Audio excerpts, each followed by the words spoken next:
अस्सलाम वालेकुम नाज़रीन।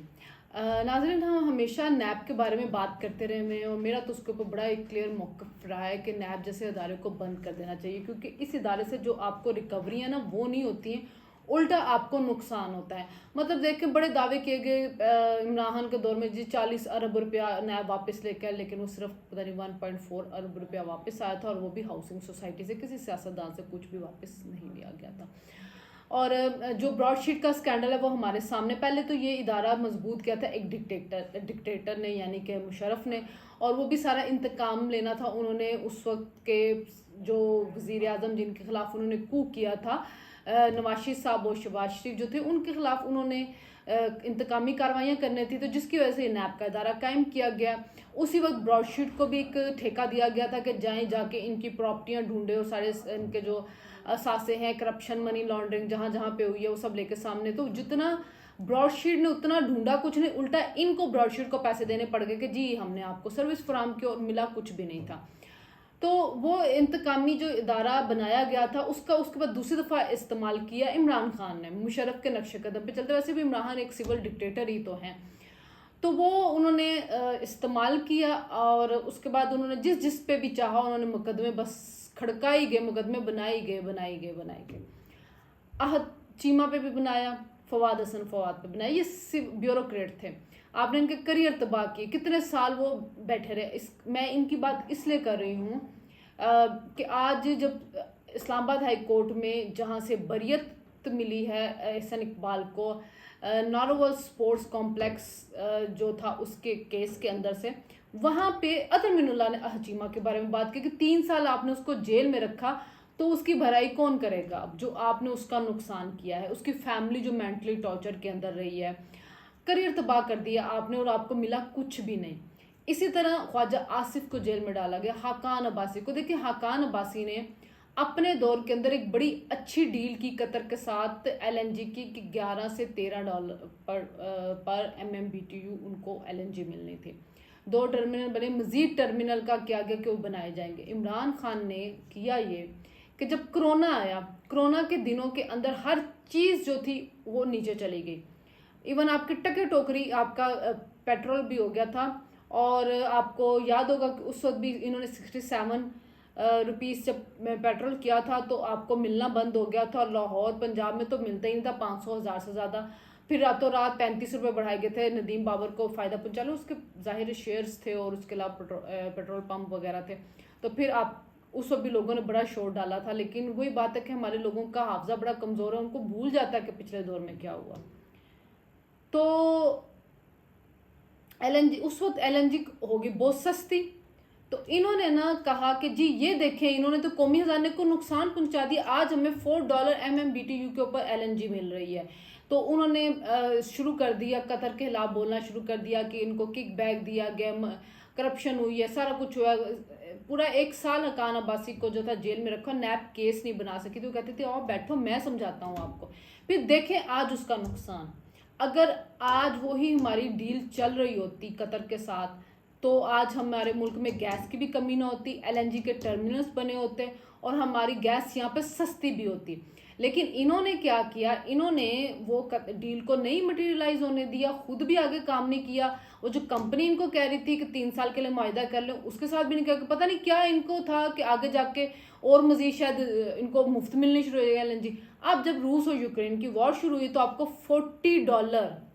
$40 स्पॉट प्राइस पे एलएनजी खरीदनी पड़ी, जिसकी वजह से गर्मियों में भी इस दफ़ा गैस की लोड शेडिंग, क्योंकि ज़ाहिर है अगर महंगी मंगवाएंगे फिर वो महंगी आपको देंगे तो फिर लोग कहेंगे बिल बहुत ज़्यादा आ गया, लेकिन बिल देने के लिए तैयार नहीं होंगे, ये देखते हुए कि दुनिया के अंदर इस वक्त प्राइस क्या हो चुकी हुई है। यूरोप वाले भी इस वक्त परेशान हैं, उनके मुल्कों के अंदर भी हर चीज़ की प्राइस बढ़ गई है। जर्मनी जो है उसने तो जो जिन लोगों को नेशनैलिटी के जिन्होंने अप्लाई किया हुआ है, नेशनैलिटी नहीं मिली, उनको निकालना शुरू हो गए हैं, सिर्फ नेशनल यहाँ पे रहेंगे, क्योंकि हर मुल्क में इन्फ्लेशन आ रही हो गई हुई है। और वो कह रहे हैं कि जी ये शायद 2008 वाला रिसेशन आने वाला है फिर। और जो हमारे मुल्क में डॉलर का मसला होता है वो भी इस वजह से है कि यूएस अपना इंटरेस्ट रेट बढ़ाता जा रहा है, तो दुनिया सारी डॉलर में वो कर रही है, तो डॉलर तगड़ा हो रहा है क्योंकि वो इंटरेस्ट रेट बढ़ाता जा रहा है, जिसकी वजह से उनकी सनती ग्रोथ को तो मसला पड़ रहा है। लेकिन लेकिन ये है कि दुनिया जो है वो डॉलर तगड़ा हो रहा है, तो इस वजह से जो बात हम कर रहे थे नैप की, तो खैर वो मैं बात करते हुए सारी डिटेल बताना शुरू कर दी। तो नैप के अंदर जो स्पोर्ट्स कॉम्प्लेक्स का केस बना हुआ था 2019 से एहसन इकबाल के ऊपर, आज उनके ऊपर बड़ी नैप की खिंचाई की है तरमीनुल्लाह ने, और उन्होंने कहा है कि जी आप लोग जो हैं वो इतने साल से केस बनाया हुआ, कहीं पे साबित नहीं कर सके कि करप्शन हुई है कि नहीं हुई है, करप्शन कहाँ पे है, करप्शन का कुछ पता नहीं चल रहा था। तो उन्होंने नैब को कहा आप क्यों ऐसे केसेस बनाते हैं जिसकी वजह से आप बाद में शर्मिंदगी उठाते हैं, और कहाँ से आपने ये केस बनाया। तो उन्होंने कहा जी मेट्रो वॉच में ये खबर आई थी। मेट्रो वॉच कौन सा अखबार है, आप में से बहुत से लोगों को पता भी नहीं होगा, नाम भी पहली दफ़ा सुन रहे होंगे आप। तो खैर वो फिर उनकी आज बरियत हो गई है। तो इमरान खान ने जो केसेस शुरू किए थे सिर्फ इंतकामी कार्रवाइयों के, आहिस्ता आहिस्ता सारे ख़त्म होते जा रहे हैं। मरियम नवाज का नवाशी का केस तो खैर उनको मंजर आम से हटाने के लिए कहीं और से बनाया गया था, और उसके अंदर भी मरियम नवाज जल्दी बरी हो जाएंगी, कल हमने आपको डिटेल से बता दिया था। एहसन इकबाल का केस आज फारिग हो चुका है। हाकान अब्बासी जो है वो उनका केस कोई है ही नहीं, मैंने आपको समझा दिया एलएनजी का।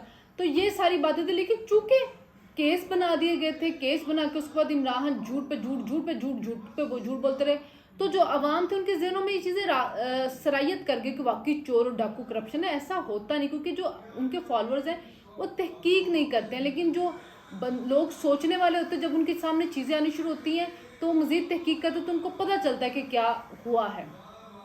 बहरहाल ये एक केस जो था वो ख़त्म हो गया। अब इसी के साथ इसाकडार साहब का भी केस चल रहा है। आज उन्होंने पहले सुप्रीम कोर्ट में पिटीशन दायर की थी कि मुझे एब्सकॉन्डर जो करार दिया गया खत्म किया, लेकिन जो बेंच बना हुआ था उनको देख के उन्होंने अपनी पिटीशन वापस ले ली, क्योंकि उनको पता था कि इस बेंच से इंसाफ किसको मिला।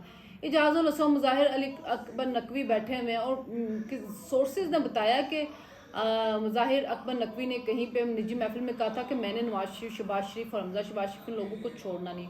तो जहाँ पे इतने बुक्स भरे हुए हों और वहाँ से इंसाफ की क्या उम्मीद होती है। और अता बंदयाल साहब ने तो पिछले दिनों जब वहाँ पे बोल दिया था कि हुकूमत हमारे खिलाफ हो चुकी है, तो आप खुद ही सोच सकते कि उन्होंने क्या इंसाफ देना।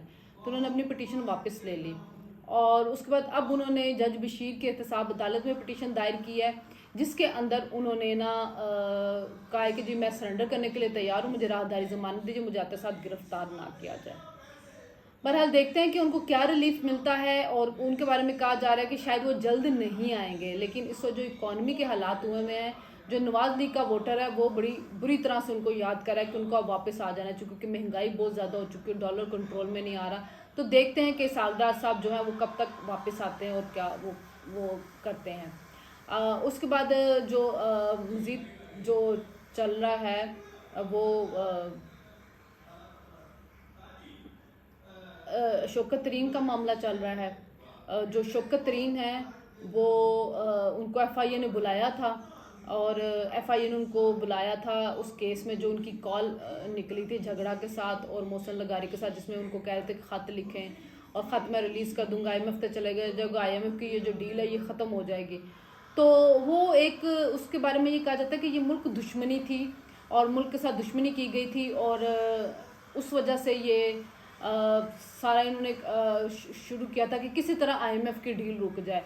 लेकिन वो जो IMF की डील थी वो फिर भी हो गई इनकी सारी इन बातों के बावजूद। और उसके बाद जो अब FIA ने उनके खिलाफ कानूनी कार्रवाई शुरू की एंटी स्टेट काम करने की वजह से, तो उनको बुलाया गया था लेकिन वो पेश नहीं हुए, तो FIA ने अब उनको दूसरा नोटिस भेजा है। तो जाहिर अगर वो नोटिसों के ऊपर नहीं आएंगे तो किसी टाइम भी उनकी गिरफ्तारी जो है वो हो सकती है। और हस्बे मामूल इमरान साहब तो अपने उसी बयानिए पे लगे हुए हैं कि आज़ादी दिलानी है और तहरीक चलानी है और अवाम के लिए, लेकिन अवाम का कोई दर्द उनके दिल में है नहीं। तो वो अपनी इन्हीं चीज़ों के ऊपर लगे रहेंगे और ये सारा कुछ जो है चलता रहेगा। तो बहरहाल आज के लिए इतना ही, तो फिर उसके बाद कोई डेवलपमेंट होती है तो हम आपसे ज़रूर बात करेंगे।